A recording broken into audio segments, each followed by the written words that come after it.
जब यूक्रेन के साथ रूस का तनाव शुरू हुआ, यूक्रेन सरहद पर रूस ने सेना की तैनाती बढ़ा दी है, तब से एक बात बार बार कही जा रही है और वो ये कि बीजिंग में चल रहे विंटर ओलंपिक्स के खत्म होते ही युद्ध की शुरुआत हो जाएगी, यानी रूस यूक्रेन पर हमला कर देगा। यह आशंका सुपर पावर अमेरिका ने अपनी रिपोर्ट में भी जताई थी। आज चीन में जारी विंटर ओलंपिक्स खत्म हो गए, रूस का युद्धाभ्यास भी तेज हो चुका है। ऐसे में सबसे बड़ा सवाल यह है कि वॉर की जो आशंका जताई जा रही थी वो हकीकत में तब्दील होगी।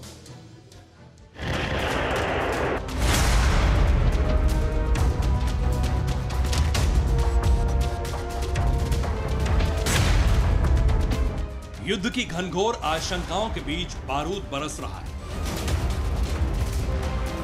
जमीन से आसमान तक बारूदी धुआं है। हथियारों से लैस वर्दीधारी फौज जद्दोजहद कर रही है। ये सिर्फ तस्वीर भर नहीं है, ये हाहाकारी युद्ध की तैयारी है।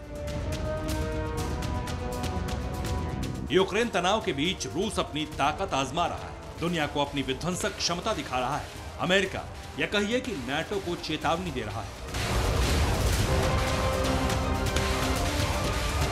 सिर्फ रूस अपना बारूदी शक्ति प्रदर्शन नहीं कर रहा, बल्कि ताइवान को भी चंद रोज बाद ड्रैगन डराने वाला युद्धाभ्यास करने वाला है, क्योंकि विंटर ओलंपिक खत्म होते होते चीन ने अपनी मंशा जाहिर कर दी है। साउथ चाइना सी में ऑस्ट्रेलिया के विमान को टारगेट कर चीन ने वैश्विक विध्वंस की आशंका को आकार दे दिया है। तो सवाल यहीं से उठ रहा है कि क्या तीसरे विश्व युद्ध की शुरुआत का समय आ चुका है? यूक्रेन पर रूसी हमले के साथ विश्व युद्ध शुरू हो जाएगा? क्या चंद घंटे बाद यूक्रेन पर रूस का हमला शुरू होगा?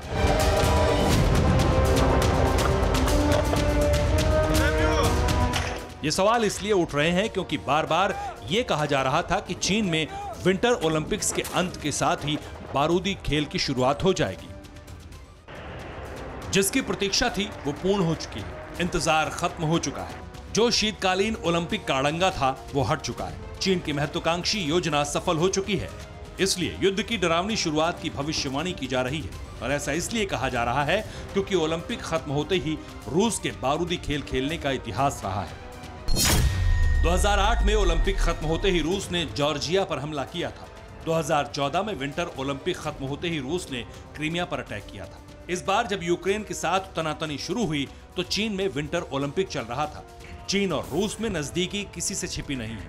ओलंपिक खत्म होते होते ड्रैगन भी एक्शन में आ चुका है। समंदर के बीचों बीच चीनी नौसेना के एक जहाज ने ऑस्ट्रेलिया के निगरानी विमान पर लेजर दागी।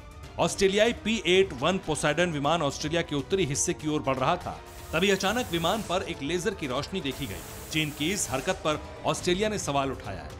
जानकार ये भी बताते हैं कि यूक्रेन में अमेरिका के उलझते ही चीन का टारगेट ताइवान हो सकता है।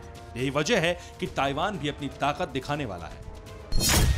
अपनी आक्रामकता दिखाने के लिए 16 और 17 मार्च को ताइवान युद्धाभ्यास करेगा। चीन के द्वीप को टारगेट कर ताइवान लाइव फायर एक्सरसाइज करने वाला है। जाहिर है अमेरिका के इशारे पर ताइवान भी खुद को तैयार कर रहा है। सुगबुगाहट तेज है, एक्शन चारों तरफ है।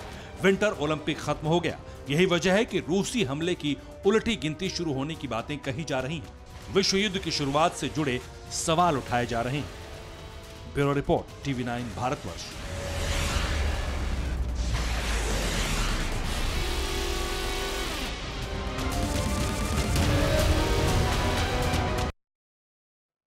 अड़ी सोमवार से शुक्रवार शाम 6 बजे सिर्फ TV9 भारतवर्ष पर।